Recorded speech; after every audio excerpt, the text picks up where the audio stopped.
镜头转来国内，政府打击诈骗，民众普遍拢真支持。不过今仔日民间团体召开记者会，讲有一个姓洪的民众借口罩给头家，替头家咧卖鞋仔，所以因为头家无出货，颠倒害伊去互七个买家告，口罩煞变做是警示口罩。毋然呢，同一个案件同时间是几个检察官甲警察同时咧办，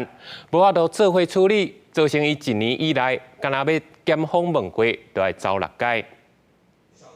整个案件我所牵扯的金额大概也只有2到3万元，只是我要为了证明我的清白，我必须要等到1年甚至2年。洪先生去年替伊的头家做买鞋仔的工课，洪先生提供伊的口罩向人客收钱，结果头家无全部交货，致使洪先生和7个人客告诈欺，伊全部的口罩拢变警示口罩。毋但安尼，伊的案件是互2个检察官甲各路的警察同时办理，害伊爱定走地检署。一样的内容，一样的案件，一样的金流，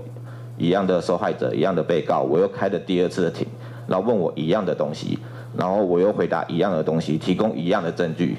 然后唯一的差别跟第1次开的庭就是检察官跟书记官的不同。法务部这边说，我们都有进行总归户，我都会把它集中，但集中的时间点是什么时候？怎么样集中？怎么去查核？怎么去勾稽不同的案件？虽讲洪先生尾啊已经受到不起诉书，知影犯罪的人是伊的头家，但是检察官讲，因为被告可能提起债基，所以伊的所有口罩也是疑似警示。民间团体认为安尼无合理，针对警示口罩应该要有救济程序。警察办案有急迫性，你先做了之后，你事后要有一个补正的程序啊。好，比如说，请检察官再认定，或者是向法院再认定。民间团体积极一案互人分做一案办理，可能影响政府化打击诈骗的效率。另外也认为，警方一通电话就通互洪先生的口罩全部警示，毋免经过亲像法院这寡单位允准，嘛无救济程序。认为政府袂使使用打击诈骗做理由扩大权力，或有制定规定的监管会爱检讨改善。记者郭文婷随台北报道。